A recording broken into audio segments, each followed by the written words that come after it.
quite a bit of a different tone to this video, and it's because I want to talk about depression, I want to talk about anxiety, and I want to talk about fear. And I want to talk about how I personally can relate to every single one of those feelings.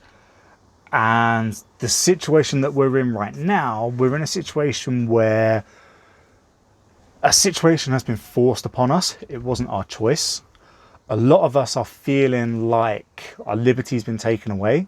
A lot of us are feeling restricted. A lot of us are feeling isolated. And a lot of us are genuinely suffering depression, anxiety, and a fear of actually going back out. And I know people that are in my immediate family circle that are suffering with this, and it's frightening. And I've been through those feelings. So I'm gonna take you back 12 years to 2008. And the reason I'm going to take you back there is because, and I'll never forget the date, 10th of May 2008, I got mugged, and I got mugged really badly. I had 4 fractures on my skull on my right side. I lost the hearing in my right ear, and I lost my sense of smell. And the good thing that came out of that was I didn't lose my taste. So I can still taste my food. But on a serious note, what happened off the back of this was really fucking frightening. I only felt safe in my house, and I only felt safe if I went out. I only felt safe in my car. But even when I was sat there in my car, I'd look in my rearview mirror, and I would feel like the person in the car that was behind me was staring me out for something. And the paranoia, the anxiety, the fear that shit, like, what is it going to happen again? Is someone going to try and jump me again? Was debilitating. And I didn't want to go out. Like, I really didn't want to go out. Fortunately, I have my brother and I have my best friend who would not allow me to just stay indoors. The football team were incredible at the time. They helped me a lot in terms of getting out. So I genuinely understand what anxiety and what agoraphobia, that fear of getting outside, feels like. I really do, because after this happened, I went through some real dark depression, and you know, there was thoughts of suicide in my head, and there was thoughts of on my on my birthday, I would get really upset on my birthday, and a lot of that was because I almost didn't feel like I deserved the birthday. And that's a fucking horrible feeling, and I'm emotional about it now, and I still well up about it now, 12 years on. And I remember there was, for me, that evening, and I've told only my trusted circle about this, but that evening there was a choice I could have made. I genuinely had a choice of life or death. And whilst I was in A&E, I remember being sat up on top of the railing, the curtain divider thing. And I remember looking down at my body, and I clear as day remember the thoughts in my head.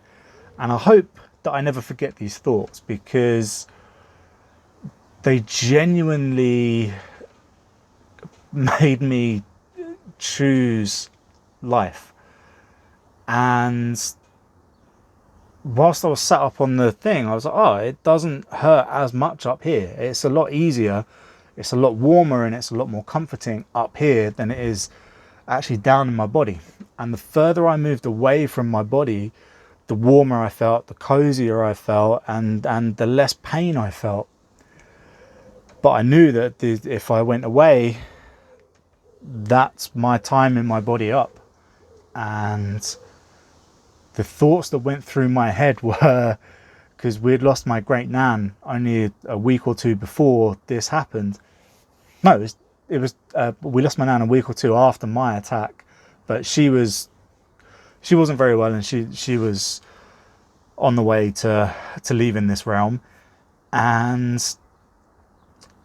I remember that the thoughts in my head were, look, your mum can't deal with you dying and your nan dying, so get your fucking act together, stop being a pussy, was the exact phrase I told myself. Stop being a pussy and wake the fuck up. And as soon as I said that, I remember waking up and being sick all over the floor in the A&E.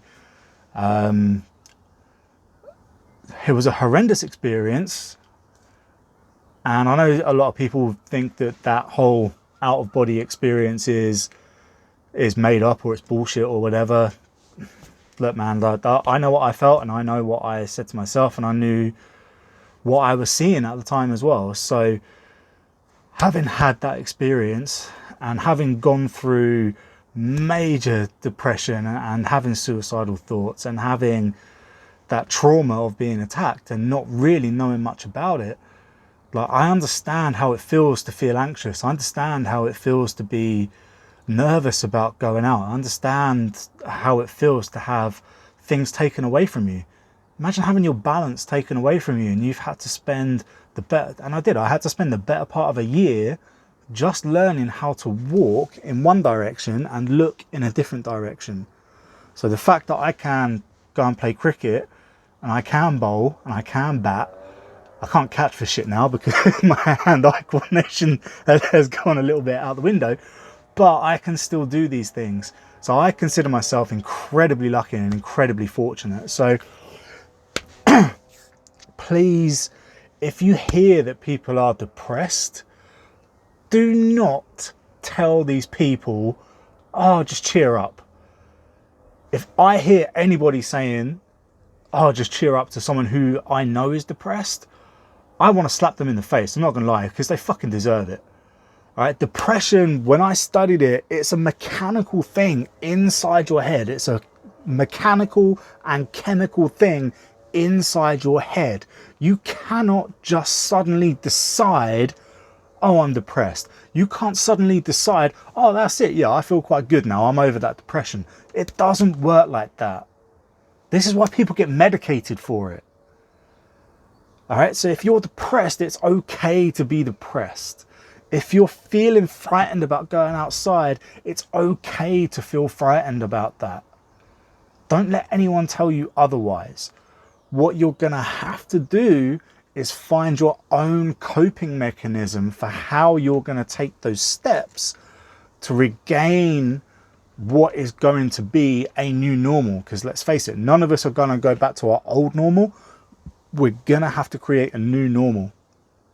So that's a bit of my backstory. And I have gone down a path now where I want to help as many people as I can. I want to help people get the body they want to feel more confident. I want to help people overcome that fear of stepping outside. I want to help people overcome that fear of, oh my God, like everyone's judging me.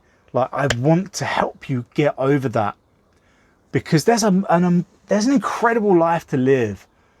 And if you're denying people the joy of your presence, that's a very sad thing. It's a very sad thing. And I went through that phase. I didn't want to see fucking anybody because I couldn't hear out of my right ear. I couldn't join in with a lot of the jokes around the table. I couldn't do half the things that I used to be able to do. But fortunately, my parents would always tell me, just get up, it's not that bad. And I had a very good friend of mine. They gave me an incredible phrase, which I actually had, that's the tattoo that you see on my arm here that's written in Arabic, it says, keep getting up. And that phrase has really stuck with me, really stuck with me. So if you feel that you want to talk to me about any of this, if you feel like you want to hire me as a coach to help you through any of this, if you just want to chat and just want to exchange some messages, drop me a message into the DMs or drop a comment down below and just let me know where you're at. You know, what are you struggling with and how could I possibly help you? Just give me some ideas about topics that I can draw from my own experience about to help you guys out. So stay positive, stay happy as much as you can, and I'll see you on the next one.